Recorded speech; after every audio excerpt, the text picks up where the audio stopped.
እግዚአብሔር እድሜያችሁን ሁሉ ከናንተ ጋር እንዲኖር እግዚአብሔር ከናንተ ጋር በዘመናችሁ ሁሉ እንዲሰራ ያለ ጸጸት እግዚአብሔር በብዙ ስኬት ከናንተ ጋር እንዲቆም የናንተ ኢንቴንሽን የናንተ ሞቲቭ መነሻ ሐሳብ ውስጣችሁ ልባችሁ ንጹህ መሆን አለበት። ዮሴፍ ልቡ ንጹህ፣ ዓላማው ካለባችሁ ኢላማ የሚያረጋችሁ ይበዛል። ወንድሞቹን ማበሳጨት ልቡ ውስጥ የለም። ዮሴፍ በሰላም ነው የሚኖረው፣ እነሱ ናቸው የሚበሳጩ። ማንም የፈለገውን ሊሆን ይችላል። ወንድሞቹ ናቸው ክፉ፣ ወንድሞቹ ናቸው ተንኮለኛ። ዮሴፍ ልቡ ንጹህ ነው። ቀኑበትም ጠሉትም የሚለው እነሱን ነው። እሱ ለመጠላቱ የሚሰጠው ምላሽ ፍቅር ነው። ለቅናታቸው የሚሰጠው ምላሽ በጎ ነገር ነው። በፍጹም የሚያደርገው ፕሪቴንድ እያረጋል እያስመሰል አይደለም። ጄኒውን ነው ዮሴፍ። አባቱ ያዕቆብ ብቻ ሳይሆን እግዚአብሔርም ዮሴፍ ላይ አይኑን ጥሏል። ዮሴፍ አንድ በቤቱ መካከል ያለ ግለሰብ፣ አንድ የቤቱ ልጅ ብቻ አይደለም። የሚቀጥለውን የእስራኤልን 400 ዓመት የግብፅ ቆይታ ሪቫን ቆርጦ የሚያስጀምረው እሱ። ስሰግዱልኝ አየዋል፣ ስሰግዱልኝ አየው፣ ጠሉት ይላል። 11ዳችሁ እናንተ ኮከብ ሆናችሁ አለ። ፀሐይና ጨረቃ ሲል ያዕቆብ እሺ አለ ያዕቆብ። እኔም አለው ስሰግዱልኝ አየው። አንተ እኔ አባት ነኝ እንዴት ነው የምሰግድልህ ብሎ ገሰጸው። ሌሎቹስ እንግደለው አሉ። ዮሴፍ አንተ ወንድሞቹ እኮ ናቸው እንግደለው ሲሉ ሮቤል ኧረ ከምንገለው እንደው በእውነት ዝም ብለን እንሰራው። ይሁዳስ እንሸጠው። ይሁዳዎች እሳት ናቸው። የብሉይ ኪዳኑ ዮሴፍን ሸጠ፣ አዲስ ኪዳኑ ዮሴፍ ባየው ህልም ምክንያት ተጠላ። እግዚአብሔር ባሳየው ነገር ምክንያት ተቀናበት። የጠሉት ጠላቶቹ አይደሉም፣ ወንድሞቹ ናቸው የጠሉት። አብረውኝ ሳይድ ያደርጋሉ ብሎ የሚጠብቃቸው ሰዎች ናቸው አጌነስት ሆነው ሊያጠፉት የሚመካከሩት። እግዚአብሔር ባሳያችሁ ጉዳይ እርግጠኛ ከሆናችሁ ይሄ ታሪክ ነው የሚደገመው። እናንተ ሌላ እርግጠኛ መሆን ያለባችሁ ጉዳይ እግዚአብሔር እንዳሳያችሁ ብቻ ሳይሆን ልባችሁ ንጹህ መሆኑ። እግዚአብሔር በተናገረ ጉዳይ ካንተ እምነት በላይ የሱ ታማኝነት አለ። እርግጠኛ መሆን ያለብህ ግን ልብ ንጹህ መሆኑን ነው። ጄኒውን መሆንህን ነው። እግዚአብሔርን መውደድህን ነው። ምንም ነገር ሁን መተ እግሩ ስር ለመውደቅ ልብ ለእግዚአብሔር ክፍት መሆኑን ብቻ እርግጠኛ ሁን። እንደ ወንድሞቹ ተንኮል ያሰበ ቀን ማንም አይደለም ራሱ በገዛ እጁ እግሩን ጎትቶ ይጥለዋል። የዘፍጥረት 37 የዮሴፍ ታሪክ ነው። እንደው በእውነት ነው የምላችሁ እንደ መልእክት ነው ልቤ ላይ ቁጭ ያለ። ወንድሞቹ ጠሉት በሚል ሐሳብ ነው የምናገር እና እዚህ ጋር እንግዲህ 3 ነው አይደል? በ11 ቁጥሩ 3 ጊዜ ጠሉት፣ አብዝተው ጠሉት፣ የባሰ ጠሉት፣ ቀኑበት የሚል በጣም በተደጋጋሚ በዚች ክፍል ላይ ያለ እና በጣም እግዚአብሔር በእናንተ ላይ አጀንዳ ካለው ማንም ሊጣላችሁ ይችላል። ወንድሞች ከተባለ ማንም ይጣላቸዋል። እና መጽሐፍ ቅዱሱ እንደሚነግረን ያዕቆብ ከወለዳቸው ልጆቹ መካከል ከመጨረሻው ሁለተኛ ነው አይደል? ይሄ ልጅ ከዮሴፍ በኋላ የወለደው ቢንያምን ነው። ቤንኦኒ ነው አይደል? ትክክለኛ ስሙ ቤንኦኒ ማለት የቀኝ እጄ ልጅ እንደማለት ነው። የራሔል ልጆች ናቸው አይደል ሁለቱ? እና የቀኝ እጄ ልጅ እንደማለት ነውና ዮሴፍንና ቢንያምን ያዕቆብ በጣም በተለየ አይነት መንገድ ይወዳቸዋል። ከያችኛዋ ሚስቱ ማን ነበረ ስሟ? ከሊያ ከወለዳቸው ይልቅ ከራሔል የወለዳቸውን ሁለቱን በጣም የበለጠ ያስጠጋቸዋል። በጣም አስደናቂ በሆነ አይነት መንገድ ደግሞ ሁለቱም በጣም ትልልቅ ቦታ ላይ ነው ያሉት። በእስራኤል ነገድ መካከል በጣም ትልልቅ ቦታ ላይ ነው ያሉት። እንደውም ቢንያም በኋላ እነ ጳውሎስ ሁሉ ከቢንያም ወገን ነኝ ብለው ሁሉ ይመኩ ነበር። እና ዮሴፍን በእርግጥ ሁለቱን ልጆቹን አባቱ ቀኝና ግራ እንደዚህ አጠማምሮ ጸልዮ አንደኛውን ቀላቅሎታል ወደ ላይ። እና ዮሴፍ ከሚወደዱ ከሁለት ልጆች መካከል አንደኛው እሱ ነውና አባቱ ከሌሎቹ ይልቅ ይወደው ስለነበር በጣም አንድ ጌጠኛ ቀሚስ ገዝቶ ሰጠው ይላል። እና በጣም ጌጠኛ ናት ቀሚሷ፣ በጣም ዲኮሬቲቭ ናት፣ በጣም ነው የምታምረው። እና የድሮ ሰው እንደዛ ነው የሚለብሰው፣ እንደዚህ በስነ ስርዓት እንደዚህ አይነት ልብስ አልነበረም። በጣም ቆንጆ ጌጠኛ የሆነች ቀሚስ ሰጠው። ደግሞ ልጅ ነው፣ ገና ልጅ ነው። ልጁ እንዲሁ ጥሎበት አባቱ ይወደዋል። አባቱ ይወደው ነበር የሚል ቃል አለ። ለዛ ነው የጠሉት። ጌታ ይባረክ። ስላየ ብቻ አይደለም፣ አባቱም ይወደው ስለነበረ በቃ ከኛ ይልቅ እንዴት ይወደዋል ብለው ነው የጠሉት። አጀንዳ በህይወታችሁ ላይ ካለ የሆነ ኢላማ ትሆናላችሁ። ባይዘው ለብዙ ሰው ዓላማው ካለባችሁ ኢላማ የሚያረጋችሁ ይበዛል። እና ቀሚሱን ለብሶ እሱ ደግሞ ምንም ወንድሞቹን የማስቀናት ኢንቴንሽን የለውም። ዮሴፍ ወንድሞቹን ማበሳጨት ልቡ ውስጥ የለም። ዮሴፍ በሰላም ነው የሚኖረው፣ እነሱ ናቸው የሚበሳጩት። መጽሐፉ ሲነግረን እንደውም ዮሴፍ ወንድሞቹን ይወዳቸው ነበር። አድርስ የተባለውን ነገር ይዞ ይሄድ ያደርሳል። ወንድሞቹ ሲጠፉ ፈልጎ ለአባቱ እንደውም እያመጣ ወንድሞቼ በዚህ ነው ያሉት እያለ የሚናገረው እሱ። ምንም ኢንቴንሽን ልብ ውስጥ የለም። በጣም በተተና አጠገባቸው ያለውን ሰው ወንድሞችን ውደድ በሉት። አዎ አሁን እናንተ ውደዱ፣ ማንም ይጥላችሁ፣ እናንተ ውደዱ። አሁን እናንተ እኔ አሁን እዚህ ቤት እናንተ ሁላችሁም ዮሴፍ ናችሁ። እግዚአብሔር ይመስገን። ማንም የፈለገውን ሊሆን ይችላል። የእናንተ ኢንቴንሽንና ሞቲቭ ግን ንጹህ መሆን አለበት። እግዚአብሔር እድሜያችሁን ሁሉ ከእናንተ ጋር እንዲኖር፣ እግዚአብሔር ከእናንተ ጋር በዘመናችሁ ሁሉ እንዲሰራ፣ ያለ ጸጸት እግዚአብሔር በብዙ ስኬት ከእናንተ ጋር እንዲቆም የእናንተ ኢንቴንሽን፣ የእናንተ ሞቲቭ፣ መነሻ ሐሳብ፣ ውስጣችሁ፣ ልባችሁ ንጹህ መሆን አለበት። ዮሴፍ ልቡ ንጹህ። ወንድሞቹ ናቸው ክፉ፣ ወንድሞቹ ናቸው ተንኮለኛ። ዮሴፍ ልቡ ንጹህ ነው። ቀኑበትም ጠሉትም የሚለው እነሱን ነው። እሱ ለመጠላቱ የሚሰጠው ምላሽ ፍቅር ነው። ለቅናታቸው የሚሰጠው ምላሽ በጎ ነገር ነው። በፍጹም የሚያደርገው ፕሪቴንድ እያደረገ አይደለም፣ እያስመሰል አይደለም። ጄኒውን ነው ዮሴፍ፣ ጄኒውን ነው። ክብር ለኢየሱስ ይሁን። እና በቀሚሷ ላይ እችን ቀሚስ የሰጠው አባቱ ያዕቆብ ነው። አባቱ ያዕቆብ ብቻ ሳይሆን እግዚአብሔርም ዮሴፍ ላይ አይኑን ጥሏል። ዮሴፍ አንድ በቤቱ መካከል ያለ ግለሰብ፣ አንድ የቤቱ ልጅ ብቻ አይደለም። የሚቀጥለውን የእስራኤልን 400 ዓመት የግብፅ ቆይታ ሪቫን ቆርጦ የሚያስጀምረው እሱ። ከዮሴፍ ጋር ነው አባቶች የሚገቡት። እግዚአብሔር ለአብርሃም የተናገረውን ትውልድ ለ4 ክፍለ ዘመን በሌላ አገር ይኖራል ያለውን ሪቫን ቆርጦ የአባቶቹን 400 ዓመት ቆርጦ የሚያስገባው እሱ። እግዚአብሔር አይኑን ጣለበት እና ልጁን እግዚአብሔር መጣና አንድ ሌሊት ሕልም አሳየ። ልጁ ደግሞ በጣም ንጹህ ስለሆነ ያየውን ያወራል። ክፉ ቢሆን አያወራም። ተንኮል ቢያስብ አያወራም። ቀስ ብዬ ነግሰባቸዋለሁ ነው የሚለው። ጄኒውን ነው። ስለዚህ መጣና እንደዚህ ያላቸው ሰብስቦ 11ዱን ከፊቱ አቁሞ ሕልም አየሁ አለ። እንዲሁም ጠልቶታል በቀሚሷ። ምን አየ? እስቲ በለዋ ንገር። ልጁስ አንተ አወራራቸው እኮ ያስታውቃል ሊያጠምዱት እንደሚፈልጉ። ልጁስ በቅንነት 12 ነዶ አየሁ። እሺ 11ዱ የእናንተ ነዶ ስብስብ ብሎ መጥተው የእኔ ነዶ ለብቻው አቆመች ወጣ ብላ። ከዛስ ድፍት ቀና አሉ የእናንተ ነዶዎች እና ትሰግዱልኝ አየዋል። ጎናቸው ያለ ሰው እግዚአብሔር ያሳየን በልብ ያዝበሉት። እግዚአብሔር ያላቀደው ጦርነት ላይ አታስከፍት ብራዘር። ከኤልሳቤጥ መማር ጥሩ ነው። እኛ ሙሉ መጽሐፍ ቅዱስ እጃችን ላይ አለ። ዘፍጥረት ብቻ አይደለም፣ ሉቃስ ወንጌልም አለ። 6 ወር ራሷን ሸሸገች የሚል ድብቅ አለች። ለምን እንዴ? ጥንት አይነዘዋል እንዴ? የተጀመረ ያቋርጧታል ባይዘው በወሬ ድብቅ ብላ ነገሩ ጽንስ መሆኑ እርግጠኛ ስትሆን ምንም እንደማይፈጠር እርግጠኛ ስትሆን ብቅ አለች። ከዛ ሰወረች። በሰላም የወለደችው ባይዘው ሰውራ። ዘካርያስ ራሱ አያስቀምጥም። ገብርኤል እኮ ዘግቶት ሄዶ እንጂ አስበዋል። ጎረቤት ባሏ እንደዛ ካረገ ለዛ ነው ድብቅ። ዮሴፍስ ምስኪን የዘካርያስን ታሪክ አያውቅማ። ኤልሳቤጥ የተደበቀችው ዮሴፍ አውርቶ መከራ መጣበት የሚለውን አንብባል።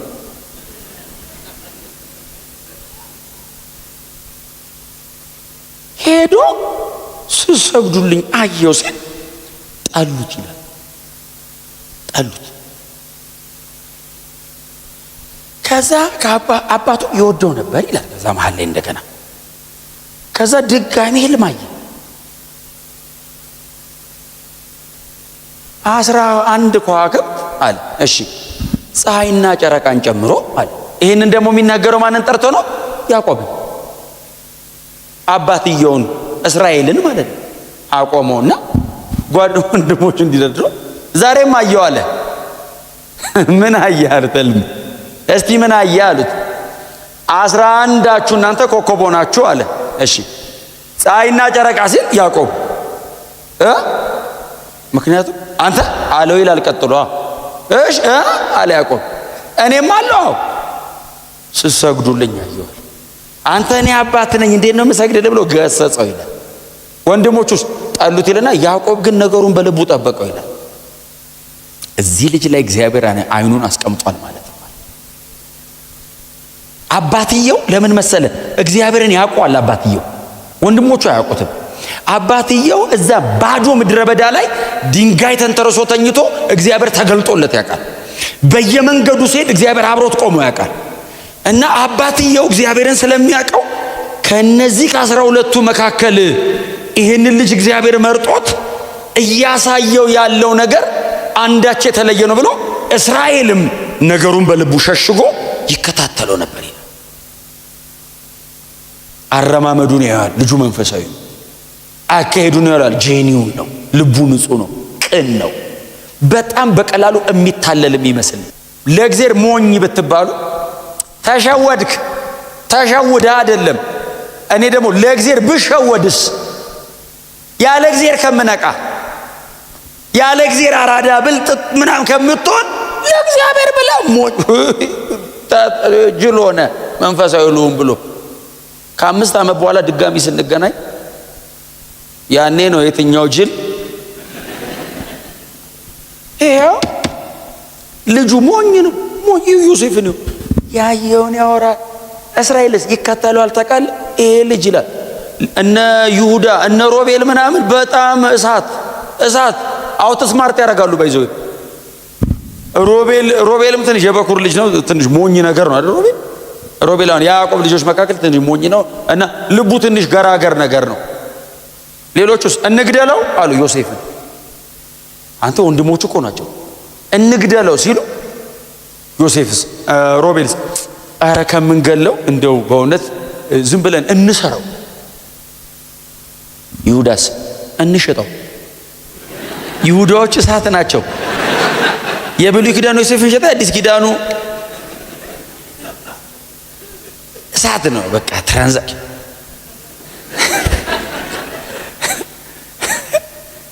እንሽጠው። ምን ጉዶች ናቸው።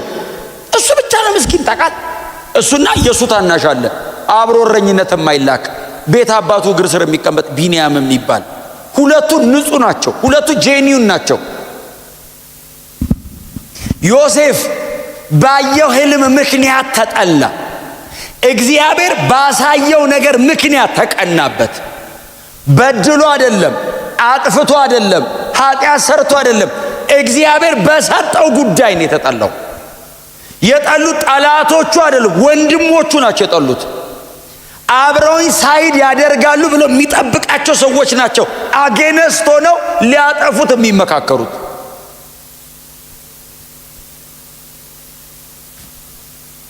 እግዚአብሔር ባሳያችሁ ጉዳይ እርግጠኛ ከሆናችሁ ይሄ ታሪክ ነው የሚደገመው። እናንተ ሌላ እርግጠኛ መሆን ያለባችሁ ጉዳይ እግዚአብሔር እንዳሳያችሁ ብቻ ሳይሆን ልባችሁ ንጹህ መሆኑ። እግዚአብሔር በተናገረ ጉዳይ ካንተ እምነት በላይ የሱ ታማኝነት አለ። እርግጠኛ መሆን ያለብህ ግን ልብ ንጹህ መሆኑን ነው። ጄኒውን መሆንህን ነው። እግዚአብሔርን መውደድህን ነው። ምንም ነገር ሁን መተ እግሩ ስር ለመውደቅ ልብ ለእግዚአብሔር ክፍት መሆኑን ብቻ እርግጠኛ ሁን። እንደ ወንድሞቹ ተንኮል ያሰበ ቀን ማንም አይደለም ራሱ በገዛ እጁ እግሩን ጎትቶ ይጥለዋል። በገዛ እጁ ነው የሚጥለው፣ ማንም አይጥለው። እሱ ጄኒውን ከሆነ ግን እግዚአብሔር ይዋጋለታል። በዮሴፍ ፕሮግራም ውስጥ በሌላ አይነት ዲዛይን እግዚአብሔር ያለው ቦታ ያስገባዋል። ዮሴፍ ዲዛይን ውስጥ የለም። ባይዘው ከዚህ በኋላ ያለው ህይወት ዮሴፍ ዲዛይን ውስጥ የለም። እኔ ብዙ ጊዜ ስላስተማርኩት እዚህ ዛሬውን ደግሜ ብዙም አልናገርም። ዮሴፍ ዲዛይን ውስጥ የለም። ቀጥሎ ያለው እግዚአብሔር ባሳየው ነገር ነው እየመጣበት ያለው ይሄ ሁሉ መከራ። እንግደለው እንግደለው፣ እንሰራው እንሰራው፣ እንሽጠው፣ ይሄ ሁሉ የሚታቀድበት እግዚአብሔር ላይ ፕሮግራም አድርጎበት ነው። ወንድሞቹ እንኳን ባልገባቸው ጉዳይ ለልጁ ትሬት የሆኑበት ጠላት ሆኖ የተቀመጡበት እግዚአብሔር ለልጁ በሰጠው ጉዳይ ነው። በጣም ኮንሸሱ በጣም ንቁ። በእውነት ነው የምነግራችሁ፣ በጣም ንቁ። መንፈሳዊ ዓለም ላይ ኮንሸሱ ነው። መሬት ላይ ከሚመጣባችሁ ነገር ጋር እየተጋጫችሁ እድሜያችሁ እንዳያልቅ እግዚአብሔር በእናንተ ላይ ዲዛይን ያደረገውን ነገር አድርጋችሁ ሙቱ። ወንድሞቼ ጠሉኝ ተብሎ እግዚአብሔር የሰጠውን ነገር ቁጭ ተደርጎ ኖርማል አይኮንም። ነገሩን አጥበቀ ያዘው። ወንድሞቼ ነገ እግዚአብሔር ባሳየ መንገድ ይመጣሉ፣ መጥተው ይሰግዳሉ ብለዋል። አዎ አንተ ባልጠረጠርከው መንገድ መጥተው ይሰግዳሉ። ዮሴፍ የመሰለው ምንድን ነው? እሱ አባቱ ቤት ገብቶ ወንበር ላይ ቁጭ ብሎ ወንድሞቹ እየመጡ እግሩን የሚያጥቡ ነው የመሰለው። ግብፅ ሄጄ እነግሳለሁ ብሎ መቼ አሰበ? እግዚአብሔር ዲዛይን ላይ ግን ያለው አየህ፣ ከያዕቆብ ቤት ያልፋል። እግዚአብሔር ዲዛይን ላይ ያለው ከ11 ወንድሞቹ ያልፋል። እግዚአብሔር ዲዛይን ላይ ያለው ኔሽንስ ነው። ምክንያቱም መጽሐፍ ሲናገር የምድር ነገስታት ከዮሴፍ መጥተው ገዙ ይላል። ወንድሞቹ እንዳይመስል ነገስታት ገዙት ይላል። የዓለም ነገስታት እግዚአብሔር ዲዛይን ባረገው መንገድ ይመጣሉ። እርግጠኛ መሆን ያለብህ እግዚአብሔር የተናገረህን ነገርና ልብ ንጹህ መሆኑ። የተናገረ ይፈጸማል።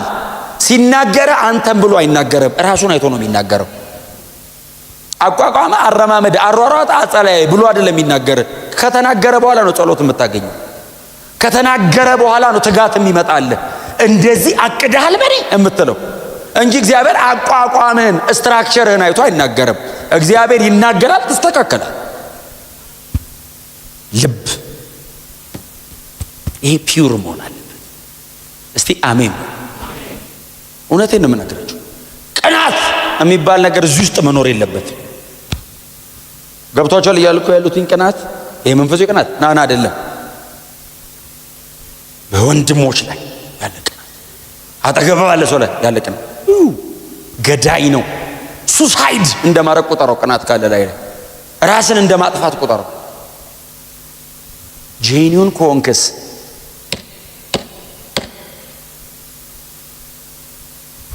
ልበ ንጹሐን ብፁዓን ናቸው እግዚአብሔርን ያዩታል። እንዴ ያዩታል። እግዚአብሔር ብቅ ይላል። ታውቃለህ፣ ልብ ንጹህ ሲሆን አለው ይላል። ቀና ስትል ሰው አይደለም የምታየው፣ እግዚአብሔርን ታየው። ሳይድ ያደርግልሃል። አለበለዚያ ዮሴፍ ስማርት ቢሆን ወንድሞቹ ይሁዳን አይችለውም። ባይዘው ከወንድሞቹ ማለት ይሁዳን አትችለውም፣ ሮቤልን አትችለውም፣ ሌሎቹን አትችላቸው። ይበልጠዋል። ተደራጅተው ነው የሚቆሙት። አንተስ ከእግዚአብሔር ጋር ለብቻ።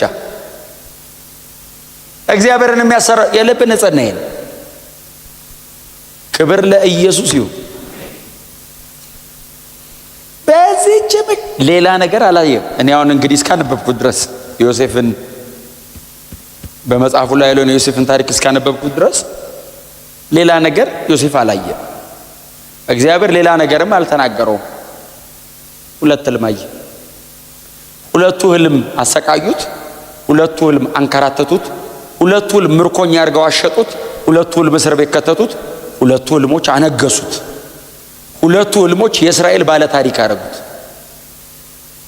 እግዚአብሔር ሶስተኛ አላሳየውም። እግዚአብሔር እነሱን ጠበቀ። ዮሴፍ በእግዚአብሔር መንገድ ሄደ። ሁለቱ ተፈጸመ። ሁለቱ ሲፈጸም ግን የዮሴፍ አይነት ሰው ተፈልጎ እስከማይገኝ ድረስ ሆነ።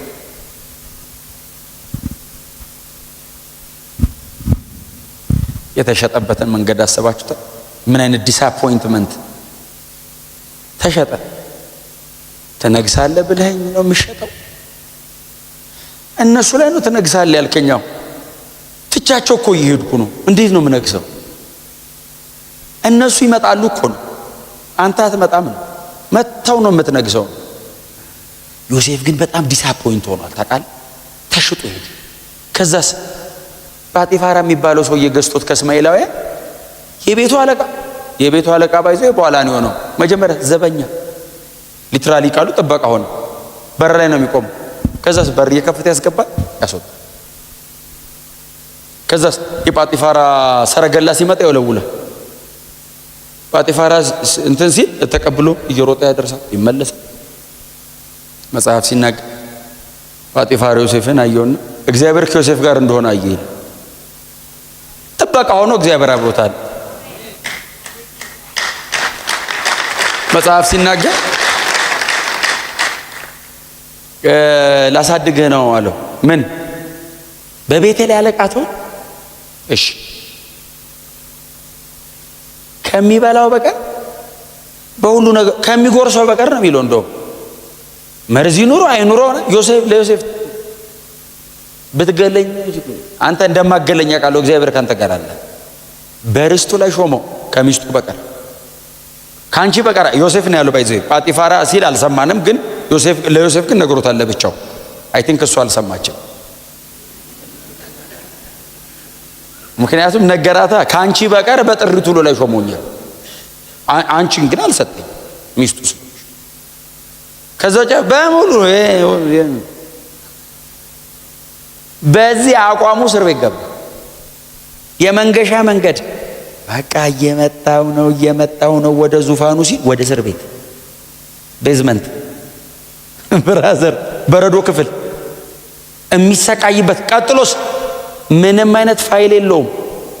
ምን አጠፋ የሚል ፋይል የለውም። ፍርድ ቤት ተጠርቶ የሚጠየቅበት ቀጠሮ አያዝለትም። ለምን? ዝም ብለው ነው የወረወሩት። ሌላው ተከሶ የገባ ከሆነ ክሱ ይታያል። ዮሴፍ የክስ ፋይል የለውም። ለዛ ነው እኮ ህልም ፈቶ የሁለቱን ህልም ፈቶ ያኛውን አንተ ትሞታለህ አለው። አንተ ችግር የለውም ባታስበኝ፣ አንተኛው ግን ወደ ስራ ትመለሳለህ።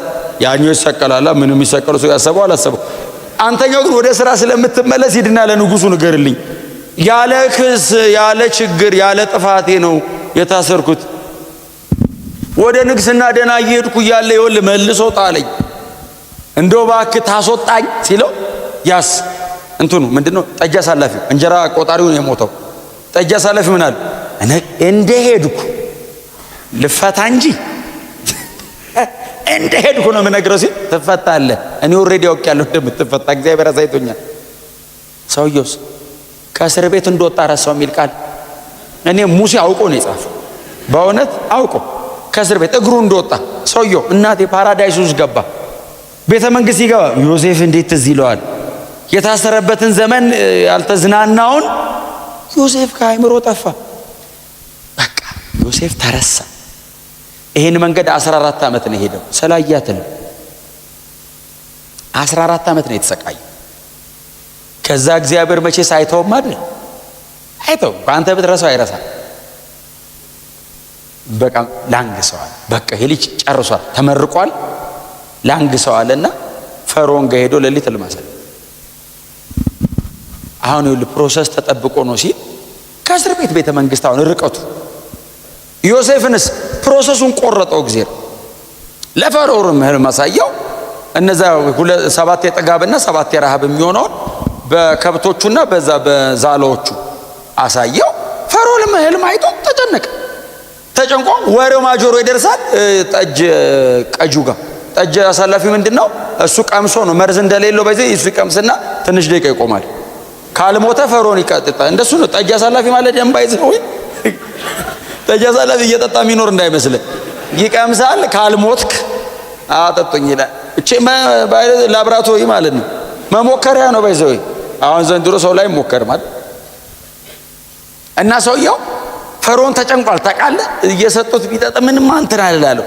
ጌታዬ ምን ነው አለው። ህልም አየሁ እባክህ ነፍሴ ተጨነቀች። አሁን እኮ ለጠጅ አሳላፊ አይነገርም፣ ግን የመጨነቁን ብዛት እግዚአብሔር ደግሞ ዲዛይን ሲያደርግ እኮ ነው። ስንት ጠንቋይና መተተኛ እኮ አለ ኮልም እየተነገረው የሚተረጉም ለጠጅ አሳላፊ እንዴት ይነገራል? በጣም ተጨንቆ እኮ ነው።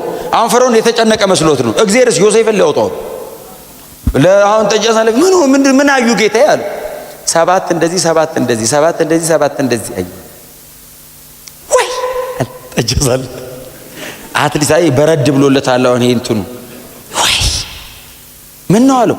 ጌታዬ ይቅር ይበሉ ባይዘው ስተነብ ይቅር ይበሉኝ አለ ንጉሱ ይቅር ይሉታል ዮሴፍ ይበለው እንጂ። ወይ አንድ ብራዊ እዛ እስር ቤት የዛሬ 2 ዓመት ድፍን 2 ዓመት ነው ረሳው የሚል የዛሬ 2 ዓመት እኔና ያ እንጀራ የሚያበዛው እንጀራ አብዥ ነው የሚለው እንጀራ ቆጣሪው ጋጋሪም ሊሆን ይችላል። እንጀራ አብዡና እኔ ህልም አየን። ያየናት ህልም ነገር ነው ፈታት። እንደፈታው ሰውየውን እርሶ ወስደው ሰቀሉት። እኔን ይኸው እዚህ አቆመውኛል። እና አንድ ብራዊ አለ እግዚአብሔር አብሮት አለ። የታየ ነገር በሙሉ ይፈታል። እሱ ህልምን የመተርጎም ጥበብ አለው። ግን 2 ዓመቱ ነው። እኔም ሄጄ አላየሁትም። በህይወት ይኑር አይኑርም አላውቅም።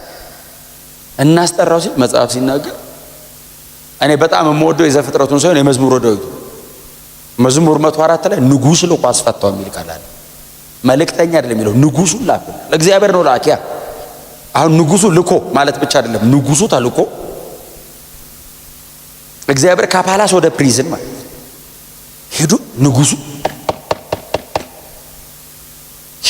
የጠበቃቸው አቤት ሲሉ ዮሴፍን አምጡት ሲል ሰማ። ገብተው ቼክ ሲያደርጉ ጺሙ አድጓል፣ ጸጉሩ አድጓል፣ ልብሱ ቆሽሿል እና ንጉሥ ፊት መቆም የሚችልበት አይደለም።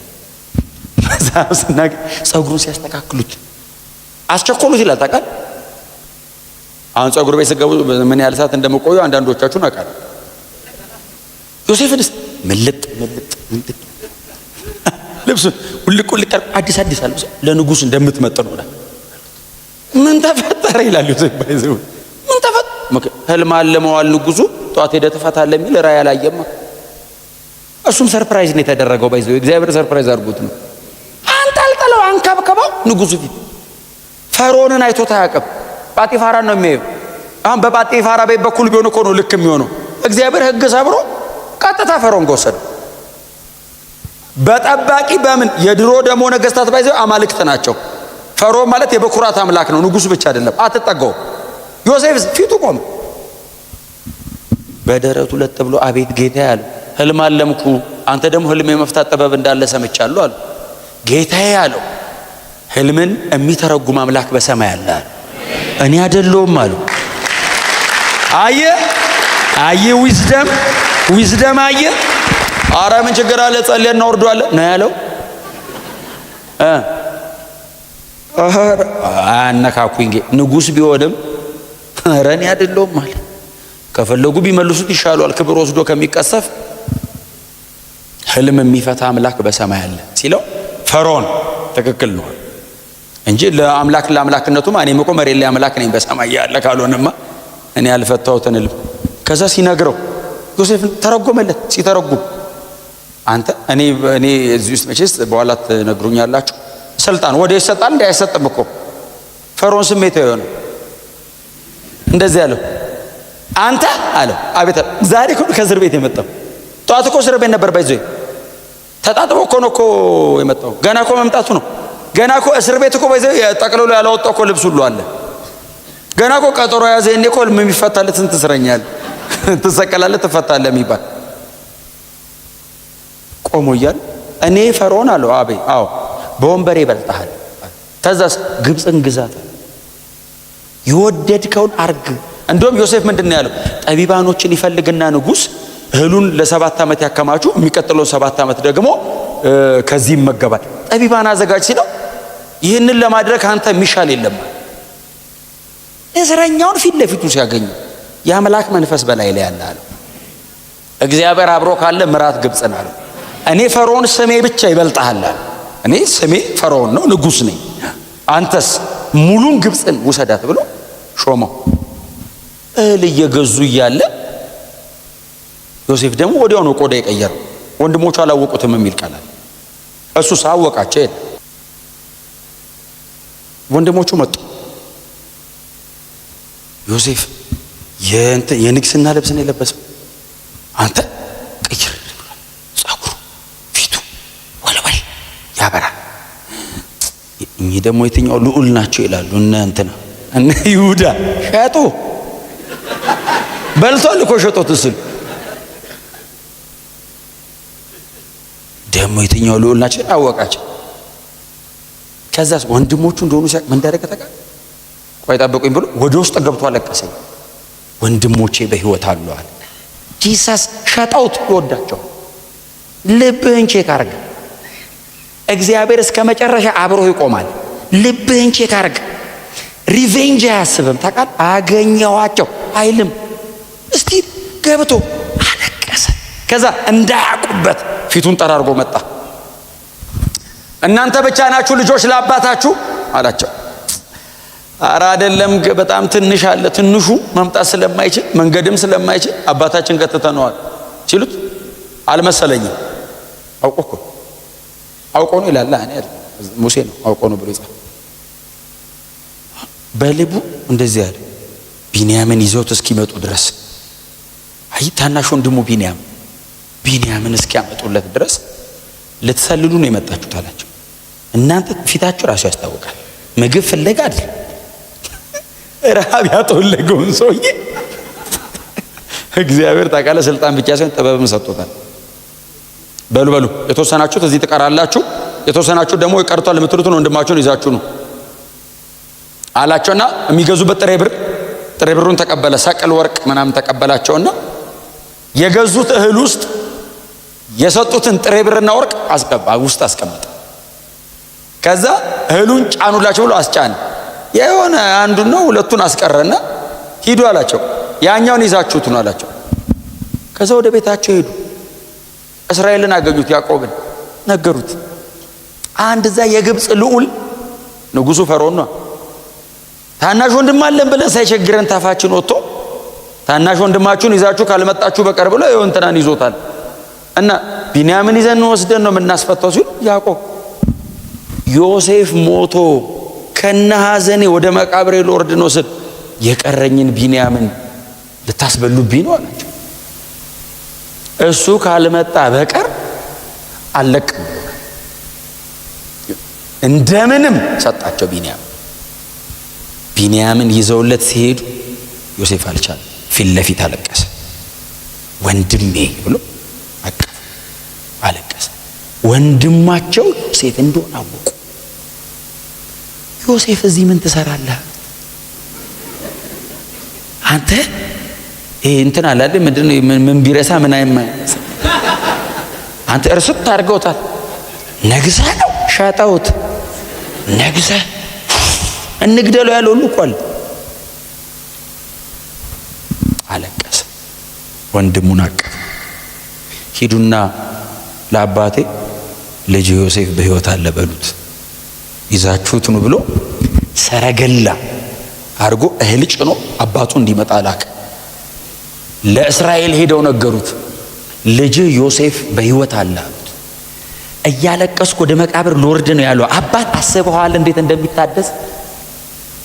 ልጄ ዮሴፍ በሕይወት አለ? አዎ፣ በግብፅ ምድር ላይ ገዢ ሆኗል አሉት። እስራኤል አልቻለም። እንዴት በሰረገላ እየበረረ እንደመጣ ሲያየው አወቀ። እሱ ያውቀዋል፣ አባት ነው። ወንድሞቹ አላወቁ።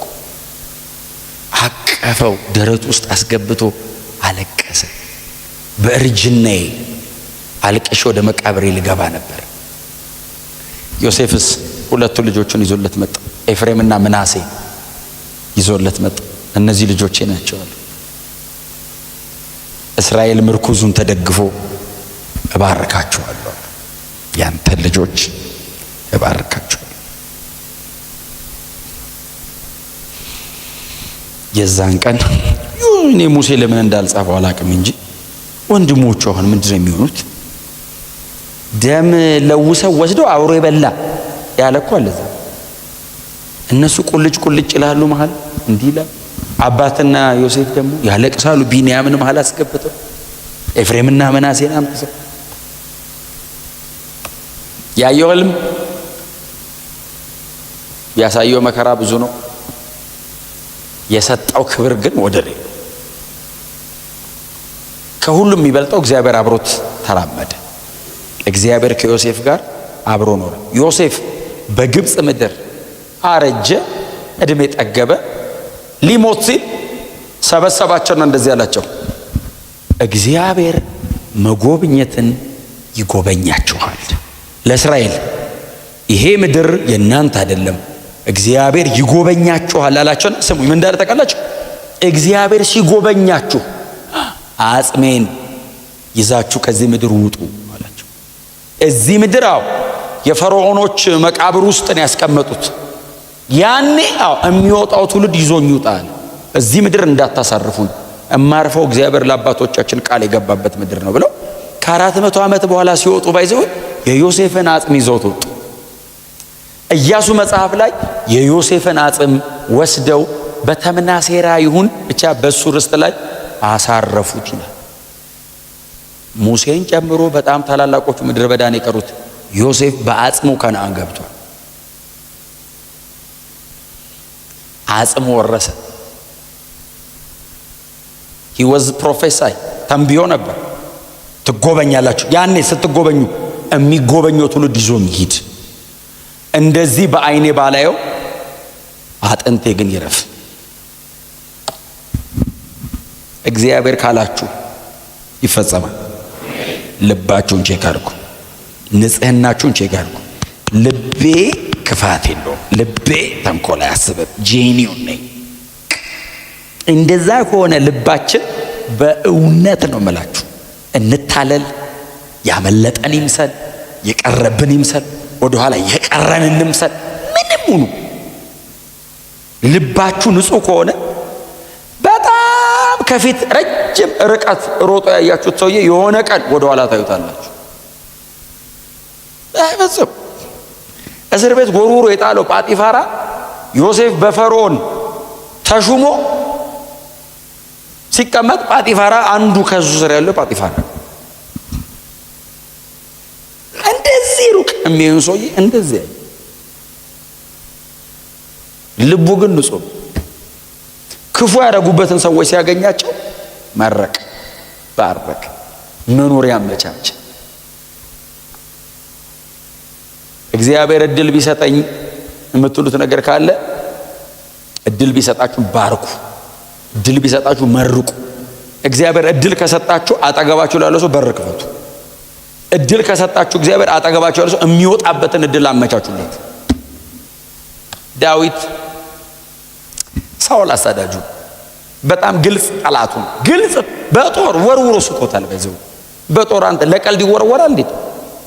ሊያጣብቀው እኮ ከግድግዳ አጣብቆ እዛ አንተን ወርውሮ በሚገልበት እጁ ደግሞ ጦረኛ ነው ባይዘው ሳኦል ባይዘው ኢላማ ስለማያውቅ እንዳይመስል እጅግ ጦረኛ ነው። ባይዘው ሳኦል በጣም ጦረኛ ነው። ሳኦል የሞተ ቀን እኮ ዳዊት እኮ ያለቀሰው ለቅሶ ኃያላን እንዴት ወደቁ እኮ ነው ያለው። ኃያል ነው የሰውዬ እንደ ዱር ሚዳቋ ነው እኮ ይለዋል እኮ ሲዘምርለት። ፍጥነቱ አትችለውም ሳኦልን። የእግዚአብሔር አጀንዳ ስላለበት ነው ዳዊት እኮ የተረፈው እንጂ ዳዊት በጣም ሩጫ ጎበዝ ስለሆነ እንዳይመስል። እንደዛ እያሳደደ በጦር ሊገለው የሚፈልገውን ሰውዬ ሊገለው መጥቶ እስቲ የመጣው ሊገለው ነው። ሌሊት በተኛበት ዳዊት ደርሶበት አገኘው። ታውቃል ከምድር ሊያጣብቀው የሚችልበት ሰዓት ላይ አጠገቡ ያሉት ምን እንዳሉት ታውቃል? አላነበባችኋት? እግዚአብሔር ጠላትን በእጅ ሰጥቻለሁ ያለ ዛሬ ነው። ትንቢቱን አስታውሶ ታውቃል? እግዚአብሔር ጠላትን ሰጥቻለሁ ሲል ሰምቻለሁ። ይሄው በለው አጣብቀው ሲለው እግዚአብሔር በቀባው ላይ እጄን አላነሳም አለና የልብሱን ጫፍ ቆርጦ ይዞ ሄዶ ተራራ ላይ ቆመና መንደር ታውቃል? አቤኔር ሆይ ሳኦል አላለም። ንጉሱን ትጠብቅ ዘንድ እንዴት ትሰንፋለህ? እግዚአብሔር የቀባውን አጠብቀው። ሳኦልን አይደለም ያወራው። ሳኦል ማይተከበረ ሰው ነው። ጠባቂውን የጠራው አቤኔር። አቤት ዳዊት ንጉሱ የቀባ እግዚአብሔር የቀባው ንጉስ እንዴት አጠብቅም ሲል ሳኦል ልጄ ዳዊት አለው። አወቀ። ታውቃል? አጠገቡ መጥቶ ልብሱን ቆርጦ እንደሄደ ትገለኝ ዘንድ እንደምትችል አውቄያለሁ። ልጄ ሆይ ማረኝ። ሪቬንጅ የለም ዳዊት ልብ ውስጥ በመባረክ ነው። ዳዊት ሳኦልን አልገደለውም። አርጅቶ ነው የሞተው። በኋላ ላይ እንደውም በጦርነት መሃል ነው የሞተው፣ ግን አርጅቶ ነው የሞተው። በ80 ዓመቱ ነው የሞተው ሳኦል። ዳዊት ለምን መሰለ በንግስና ነው ያልሞተው? ሳኦልን አልገደሉ። ዳዊት አርጅቶ የሞተው ሳኦልን አልነካውም። ሳኦልን ቢገለው የዛን ቀን የሆነ ሰው መጥቶ ይገለው